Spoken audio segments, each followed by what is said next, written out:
네, 지금부터는 투자의 눈 통해서 저희가 오늘 시장에서 핫한 이슈들, 종목들 투자 전략 한번 세워보겠습니다. 오늘 함께할 두 분은요, 바로 업사이클 리서치의 유창희 본부장, 기업공시연구소의 변영인 대표 두 분과 함께하겠습니다. 어서 오세요. 네, 반갑습니다. 안녕하십니까?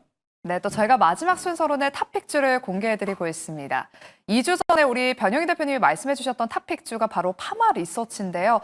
그때 44만 원 초반대에서 말씀을 해주셨는데 어제 49만 9천 원, 거의 50만 원 목전까지 올라왔습니다. 지금 10% 넘는 수익률을 기록하고 있는데 파마 리서치는 조금 더 보유할까요? 아니면 좀 수익을 챙겨볼까요? 네, 일단 뭐 결론만 좀 말씀드리면 이제 보유 의견을 좀 드릴 텐데 신규적인 진입도 조정 구간에는 좀 충분히 매수가 가능하지 않을까. 이 부분은 사실 이 5월 수출 데이터가 좀 양호했음에도 불구하고 동사의 경우에는 수출 영향을 좀 받지 못했지만 5월에 인바운드 수요가 증가될 수 있는 요인들은 2분기 그만큼 실적의 기대 요인들이 좀 크다는 점을 반증할 수 있기 때문에 저는 여러 관점에서 파마 리서치는 이전에 좀 제시드렸던 51만 원이라는 목표가를 좀 유지해드리겠고요. 신규적 매수 관점은 일부 가격 조정을 좀 거치는 구간에도 진입은 좀 가능하다는 점 참고하면 좋을 것 같습니다. 네, 파마 리서치는 계속해서 보유해보자라고 말씀해 주셨습니다. 오늘도 두 분의 탑픽주 한번 기대해 보도록 하겠고요. 네, 그럼 저희가 본격적으로 섹터별로 이야기 나눠보기에 앞서서 지수 이야기부터 먼저 해보도록 할게요. 오늘 10개월 만에 드디어 코스피 지수가 2,800선을 돌파했습니다. 오전 한때는 2%대까지 급등하면서 코스피 지수가 2,831선까지 오르기도 했는데요. 현재는 그래도 아슬아슬하게 2,800선을 지켜주면서 1.2%대 상승세를 보이고 있습니다. 유창희 본부장님. 오전에 비해서 지금 양대 지수가 약간 상승 탄력이 둔화된 이유가 좀 궁금하고요. 그리고 코스피 3,000포인트가 현실로 좀 이루어질 수 있는 숫자일까요? 단기간에? 뭐 지금 같은 속도면 뭐 다음 주에도 3,000포인트 갈 수 있다 생각이 진짜요? 하고 있는데 그러기 쉽진 않겠죠. 네. 근데 일단은 오늘 좀 윗골에 좀 나오는 것은 주말에 대한 어떤 경계감도 좀 일부 있을 수 있다 생각하고 있고 많이 올라왔어요. 어제 오늘 장중 고점까지 합치면 5%가 올라오는 거다 보니까 조금 차익성 매물이 나올 수 있었다. 그래서 삼성전자, 하이닉스 쪽으로 해가지고 약간 이제 속도가 좀 둔화됐죠. 그런 부분들이 조금 윗꼬리가 나왔고 조선주들도 약간 하락전환된 부분들 그리고 금융주들도 그동안 많이 오르다 보니까 조금 조정이 나오고 있다. 그래서 개별 기업이 조금 조정이 나오는 부분들이 있기 때문에 고점에서 좀 밀린 것이지 어떤 수급의 문제 없다 생각하고 있습니다. 외국인들 어제 오늘 강한 현선물 동시 매수가 유입되고 있고요. 특히 이게 만약에 많이 빠진 상황에서 매수가 유입된 게 아니라 신고가 상황에서 매수가 유입되는 부분들인 것을 감안한다면 더 높은 주가 지수대를 바라보고 있는 것이 아닌가 생각을 좀 하고 있습니다. 그래서 시장에 대해서는 너무 우려감을 갖기보다는 그러니까 너무 많이 오른 거 아니야? 물론 많이 올랐기 때문에 약간 조정은 나올 수 있습니다. 하지만 그건 단기 조정일 뿐이지 여름으로 갈수록 저는 정말 빠르면 한 7월 달에 한 3,000포인트 구경도 가능하다. 제가 예전에 한번 그런 말씀 드렸을 거예요. 빠르면 여름 중에 2,800, 900 정도는 충분히 갈 수 있다고 말씀드렸는데 더 빠르게 시장은 반응하고 있는 것이 아닌가 판단하고 있습니다.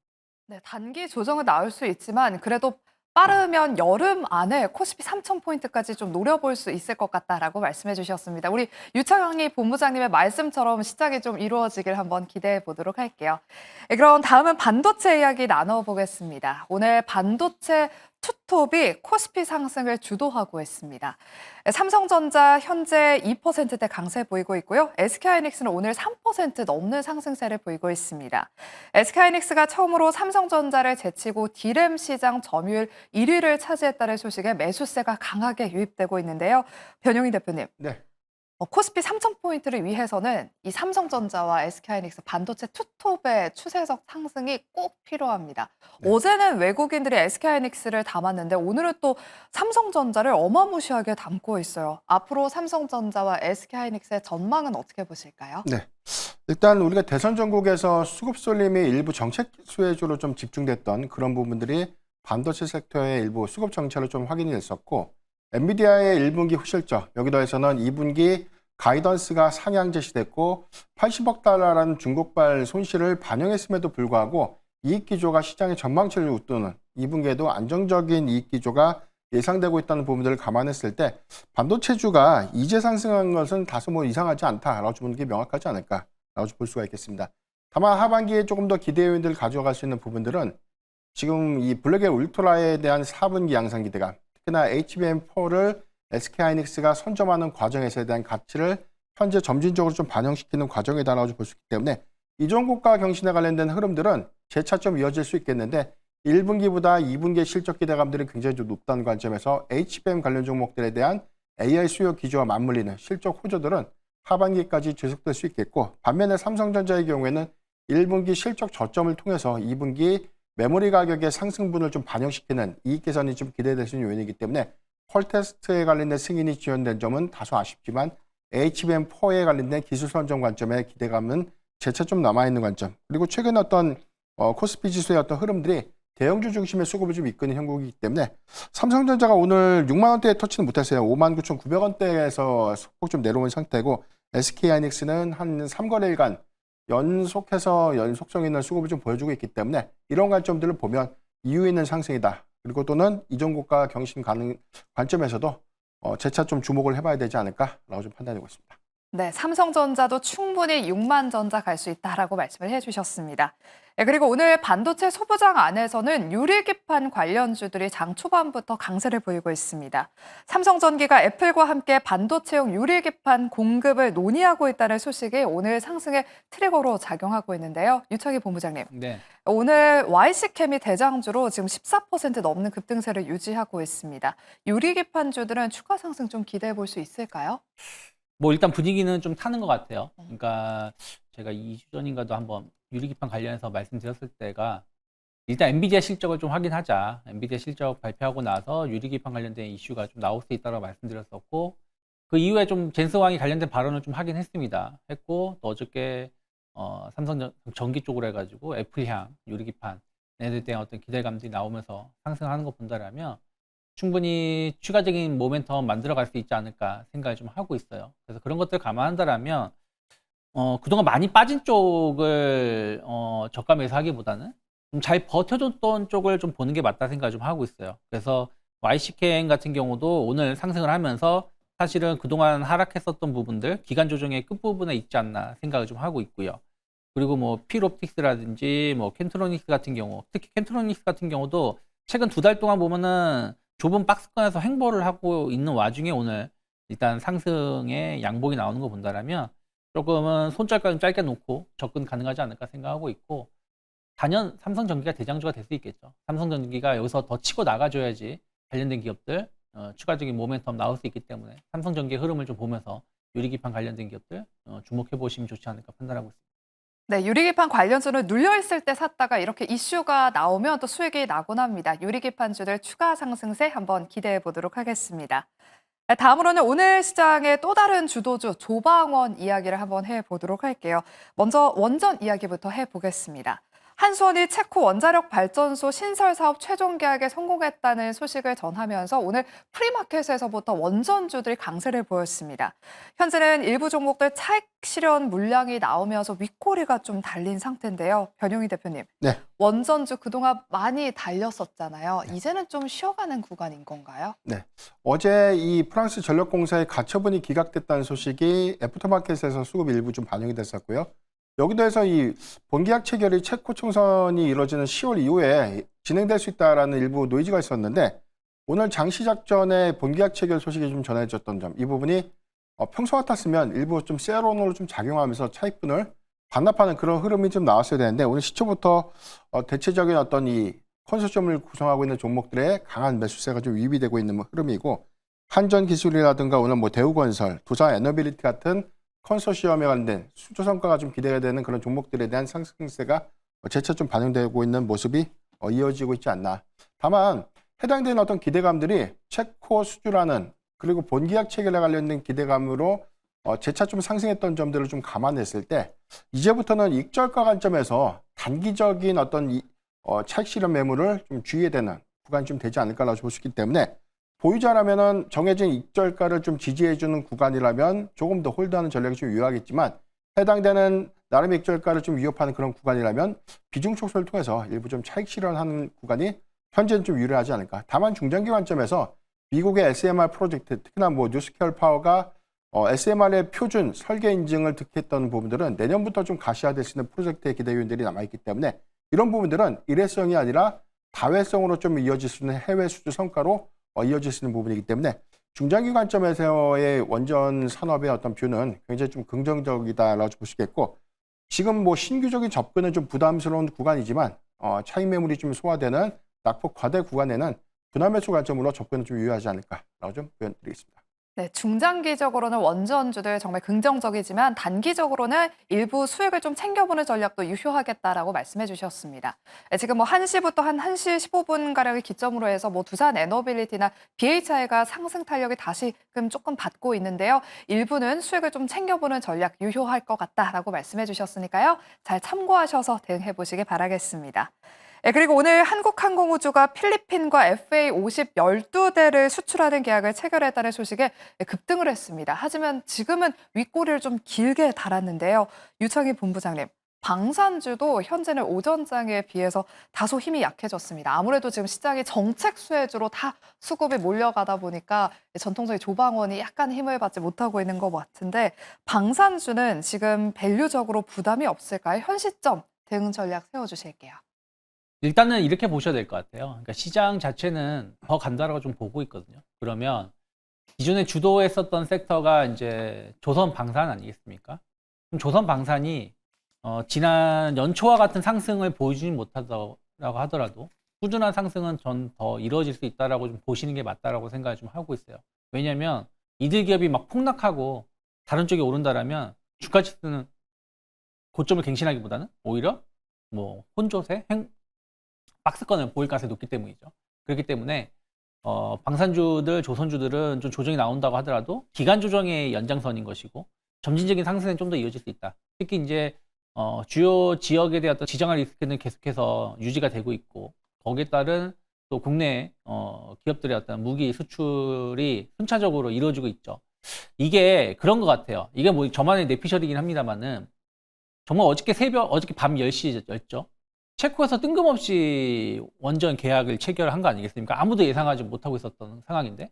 근데 이제 오늘도 한국항공우주 관련해서 신규 계약 소식이 나왔다는 얘기죠. 그러면 이런 계약들은 개별 기업이 계약할 수가 없어요. 국가 대 국가로 계약을 맺는 경우가 많이 있기 때문에 그러면 지금 우리가 생각하는 것보다 더 많은 것들이 좀 준비 중에 있는 것일 수도 있다 생각 좀 하고 있어요. 그러면 신규 수주에 대한 어떤 기대감들, 그리고 이게 수주만 있는 게 좋은 게 아니라 매출이 반영돼야 되는데, 이제부터는 매출이 반영되는 게 확인되고 지난 4분기, 1분기 실적으로 확인시켜 준 걸 감안한다면 그럼 방산주들도 꾸준한 상승세가 좀 더 유지될 수 있다라고 보면서 접근을 하는 게 맞지 않을까 판단을 좀 하고 있습니다. 네, 이렇게 방산주 투자 전략 세워봤고요. 마지막으로는 조선주 이야기도 나눠보겠습니다. 오전에 LC 현대미포가 52주 신고가를 경신하는 등 조선 쪽들도 좋은 흐름을 보였다가 현재는 일부 차익 실현 매물이 나오고 있습니다. 일단은 새 정부 출범 이후에 LNG 프로젝트에 대한 일정이 구체적으로 정해질 것이다라는 기대감이 지금 모아지고 있는데, 유창희 본부장님, LNG 관련주들은 이재명 대통령과 트럼프 대통령의 회담 이후에 좀 추가 상승세 기대해 볼 수 있을까요? 뭐 LNG도 결국엔 조선주라 저는 생각을 좀 하고 있어요. 조선 기자재 쪽이라고 보시면 될 것 같습니다. 그래서 삼성중공업이 얼마나 힘을 낼 수 있는지를 좀 보실 필요가 있고, 뭐 HD 현대중공업 그리고 한국조선해양 쪽도 저는 긍정적인 영향을 줄 수 있다고 생각하고 있어요. 그리고 기자재 관련돼서도 저는 지금부터는 좀 조정이 나온다고 하더라도 분할로 접근해 볼 수 있다라고 생각을 좀 하고 있어요. 근데 중요한 거는 관광 쪽이라는 거죠. 글쎄요, 저는 관광 관련해서는 그러니까 LNG의 어떤 시장 성장이 K조선에 대한 어떤 수주로 들어온다라는 기대감으로 이쪽에 대한 관심을 꾸준히 가져가야 되겠지만, 알래스카 LNG 개발에 관련돼 가지고 어떤 기대감으로 관광주를 가져간다? 이건 좀 고민을 해봐야 된다 생각하고 있어요. 왜냐하면 이걸 따와도 문제고, 그리고 이걸 개발권을 받아온다고 해도 당장 다음 달부터 뚝딱뚝딱 땅 파고 가스 채굴을 하는 거 아니거든요. 그래서 그런 것들 감안한다면 관광주들은 만약에 이런 이슈로 인해서 주가가 오른다, 반등을 준다라면 저는 일단은 비중을 한번 줄여놓고 다시 접근하는 전략이 맞지 않을까 판단하고 있습니다. 네, 반등시 비중 축소 의견 제시해 주셨습니다. 네, 그럼 저희가 다음으로는 새 정부 출범 이후 시장에서 크게 주목받고 또 수급이 쏠리고 있는 정책주 이야기해 보겠습니다. 네, 지금 남북 경협주와 또 인맥주, 여러 AI 관련주, 그리고 지역화폐 관련주들이 오늘 또 강하게 움직이고 있는데요. 일단 먼저 남북 경협주 이야기부터 나눠보겠습니다. 어제 저희가 이 시간 투자해놓은 이 시간에서 이재명 대통령이 대선 공약 기간에 그 남북 경협으로 코리아 디스카운트를 해소하겠다라는 그런 발언을 한 점에도 주목해보자라는 그런 의견을 들어봤었는데 딱 하루 만에 오늘 남북 경협주들이 급등을 하고 있습니다. 변형희 대표님, 네. 남북 경협 테마는 대체로 단기적인 시세에 끝나는 경향이 있잖아요. 네. 이번에도 좀 짧게 단기적인 트레이딩 관점으로만 좀 접근해 봐야 되는 것인지 아니면 중장기적으로 좀 끌고 가봐도 되는 쪽인지 궁금합니다. 네, 결론적으로 말씀드리면 많은 변수 요인이 좀 있는 것 같아요. 우리가 좀 과거를 좀 복기를 해보면 지금 이재명 대통령 취임 이후에 남북 관계가 좀 개선될 수 있는 정책 기대감들이 오늘 좀 반영이 되면서 일부 종목들이 좀 강한 단기 수급을 좀 유입시켰는데 근데 우리가 이제 개성공단 진출했던 기업들에 대한 대체적인 어떤 이 현재 장부 상태를 보면 과거에 개성공단 폐쇄로 인한 이런 투자 리스크, 손실 반영 효과들이 굉장히 좀 이익 훼손을 좀 이어졌던 점. 특히나 현재 개성공단은 사실상 좀 폐쇄된 상태이기 때문에 정상화 관점에서는 다소 이제 회의적인 시각들이 좀 우세하고요. 이 부분은 일차적으로 보면 북한과의 기조가 단기적으로 좀 개선될 수 있는가, 아니면 성과를 좀 내면서 이어질 수 있는가, 이 부분이 중요할 것 같은데 단기적으로는 이런 관계 개선이 뭐 빠르게 진행될 수 있다라기보다는 앞으로에 대한 현황들을 좀 더 유지 또는 뭐 가능성을 좀 더 염두에서 봐야 되지 않을까라고 볼 수 있겠습니다. 다만 트럼프 대통령이 북한과의 어떤 관계 개선 관련된 메시지가 재차 좀 나오고 있는 점, 그리고 국내 경우에도 대통령 취임 이후에 북한과의 관련된 어떤 대화라든가 해당이 되는 어떤 논의들이 좀 더 구체되는 그런 구간이라면 수급 기대감을 가져갈 수는 있겠지만 오늘의 상승은 다소 좀 연속성 있는 수급은 좀 제한적이지 않을까라고 좀 판단해 보겠습니다. 네, 연속적인 수급은 다소 제한적이지 않을까라는 의견을 주셨습니다. 네, 그리고 오늘 더불어민주당이 상법 개정안을 재발의하는 것으로 알려지면서 저PBR주에 대한 관심도 모아지고 있습니다. 네, 첫 번째 상법 개정안은 담기지 않았던 대규모 상장사 집중투표제 의무화 등의 이런 내용들이 추가되면서 지금 상법 개정안이 더 세졌다는 평가를 받고 있는데요. 유창희 본부장님. 아직까지 포트에 저PBR이나 지주사 같은 그런 종목들 보유하지 않은 분들은 지금이라도 매수를 해봐야 될지 궁금하고요. 그리고 보유자분들은 어떤 대응 전략이 필요할지도 이 부분 짚어주실게요. 일단 보유하고 계신 분들은 저는 조금 더 끌고 가는 전략이 맞지 않을까 판단을 좀 하고 있어요. 그러니까 정책이라는 게 사실은 이제 작년 초에 밸류업 정책, K 밸류업에 대한 어떤 기대감으로 관련된 기업이 올라왔다가 좀 정책 훼손에 대한 우려감으로 그들 기업들이 작년 연말부터 많이 빠졌다가 다시 올라와서 사실은 저점 대비해서 많이 올라온 것이지, KB금융 같은 거 보면은 저점 대비에 50% 올라왔지만 사실은 작년 고점 언저리에 있다라고 보고 있어요. 지주사도 마찬가지입니다. 물론 이제 증권주들은 작년 고점보다 더 많이 올라와 있지만 아직까지도 저 PBI 관련된 기업들은 여전히 조금 더 상승의 룸은 남아 있다라고 생각하고 있어요. 또 정책이라는 게 상당히 강하게 추진된다는 어떤 기대감들이 그 어느 때보다 높다라는 걸 감안한다라면 약간의 조정은 나올 수 있죠. 사실 지주사 관련된 기업들이, 그 무거운 기업들이 하루에 15%, 10%씩 한 번 오르는 게 아니라 두 번, 세 번 이렇게 오르다 보니까 단기적으로는 과열 신호가 있습니다만은 길게 봤을 때는 충분히 추가적인 상승 가능성을 대비할 필요가 있고, 없으신 분들은 약간의 조정이 나왔을 때 예를 들어서 지난주 금요일 같은 경우 은행주들이 한 4% 정도 밀렸었어요. 그러다가 월요일인가요? 4% 정도 밀렸다가 어저께 급등하고 오늘 약간 눌리고 있습니다. 그러면 결국에는 기간 조정이라는 거죠. 그럼 이런 상황에서는 충분히 없으신 분들도 한 번 정도는 분할로 접근해 보신 전략 가져갈 수 있지 않을까 판단하고 있습니다. 네, 분할로 추가적인 상승세 한번 기대해 보면서 접근해보자라고 말씀을 해주셨습니다. 그럼 마지막으로 제약 바이오주 안에서 많은 분들이 궁금해하실 만한 펩트론 이야기를 좀 해보도록 할게요. 어제 하한가로 마감했던 펩트론이 오늘 오전에 반등을 시도했다가 현재는 다시금 밀리면서 2%대 하락세를 보이고 있습니다. 펩트론이 오늘 오전에 일라이릴리와 기술성 평가를 차질 없이 진행하고 있다라고 밝히면서 장중에 10% 가까이 급등을 했다가 현재는 뭐 아랫꼬리, 윗꼬리 다 길게 달고 있는데요. 변영희 대표님. 네. 지금이라도 좀 빠져나오는 게 좋을까요? 아니면 현재 구간을 좀 추가 매수 기회로 봐야 될까요? 네. 하락하게 된 현상을 주목을 좀 해봐야 될 것 같은데 일단 일라이릴리가 스웨덴 바이오사죠. 카무로스와 1조 2천억 원 규모의 이제 기술 이전 계약을 좀 체결한 겁니다. 이제 카무로스에서 이제 하고 있는 것이 장기 지속형 약물 플랫폼이죠.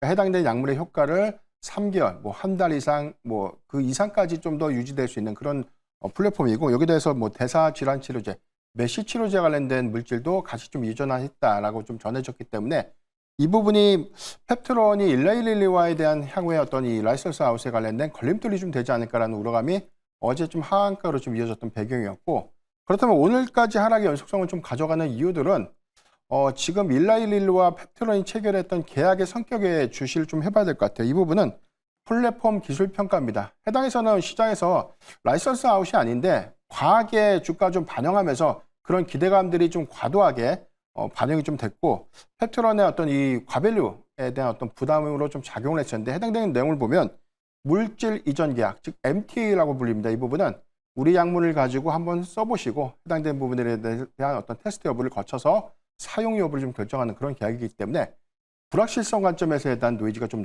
많다는 그런 점들도 이점으로 좀 작용할 수 있기 때문에 중요한 거는 향후에 일라이릴로부터 이 플랫폼 기술 평가에 대한 성과 입증이 더욱더 좀 중요해진 포인트가 좀 되지 않나라고 좀 판단해 보기 때문에 저는 보유자라면 좀 아쉽지만 비중 축소를 하는 것이 좀 맞지 않을까 좀 판단해 보고 있습니다. 네, 오늘도 펩트론은 일단은 소나기를 좀 피해보자라고 말씀해 주셨습니다. 그럼 마지막으로 이제 두 분의 탑픽주를 한번 공개해 보도록 할게요. 먼저 유창희 본부장님의 오늘 탑픽주는요? 네, 일단 뭐 삼성전기를 좀 바라볼 수 있지 않을까 생각 좀 하고 있어요. 오늘 좀 많이 오른 감은 좀 있습니다만은 네. 최근에 대형주들이 한 번 올랐다고 끝이 아니라 연속된 상승을 좀 보여주는 경우가 많이 있다는 것이죠. 특히 이제 휴머노이드 AI, 휴머노이드 관련해가지고 삼성전기가 카메라라든지 관련된 부분들에 대해서 어떤 성장 모멘텀은 꾸준히 우리가 체크를 해볼 필요가 있다 생각을 좀 하고 있고요. 특히 이제 AI 가속기 기판의 매출이 상당히 올해 기대해 볼 수 있다 생각을 좀 하고 있어요. 엔비디아 실적이 꺾이지 않는다라는 부분들, AI에 대한 투자는 계속된다는 부분들 감안한다면 삼성전기가 AI 가속기 관련돼서의 어떤 매출 증가는 충분히 다시 기대감으로 가져갈 수 있다 생각을 좀 하고 있고요. 그리고 이제 유리기판이죠. 사실 유리기판은 삼성이 상당히 앞서 있다라고 삼성전기가 상당히 앞서 있다라고 평가가 있는 와중에 삼성전자가 유리기판 시장에 상당히 공을 들이고 있고 그와 관련돼 가지고 좀 공급이 되고 있다는 걸 감안한다면 충분히 저는 한 15만 원까지는 목표가 열어놓을 수 있다 생각하고 있고 오늘 시가 12만 5천 원 정도가 이탈하지 않는다면 분할 매수도 가능하다 판단하고 있습니다. 네, 삼성전기에 이어서 우리 변용희 대표님의 탑픽주도 바로 공개해 볼게요. 어떤 기업 준비해 오셨을까요? 네, 저는 지주사 중에 CJ를 좀 말씀드리겠는데요. 1분기 내수 소비 시장이 좀 위축되면서 1분기 컨센을 좀 하회하는 아쉬운 실적을 좀 발표를 했는데 그럼에도 불구하고 비상장 계열사죠. CJ 올리브영과 푸드빌에 대한 성장이 좀 지속되고 있는 점. 상법 개정안의 이 통과가 좀 본격화된다면 지배구조의 재편 관점에서에 대한 지주사 가치 반영을 해당되는 비상장 계열사를 통해서 유입될 수 있는 가능성이 좀 재차 높은 점을 좀 감안해 보면 전 CJ의 경우에는 밸류 상향 관점에서 주목을 해보자라고 좀 말씀드리겠고 목표가 17만 3천 원, 손절가 12만 6천 원을 제시해 드리겠습니다. 네, 오늘 탑픽주는 삼성전기와 CJ였습니다. 눈여겨보시길 바라면서 저희가 준비한 순서는 여기까지입니다. 오늘도 함께해 주신 여러분 고맙습니다.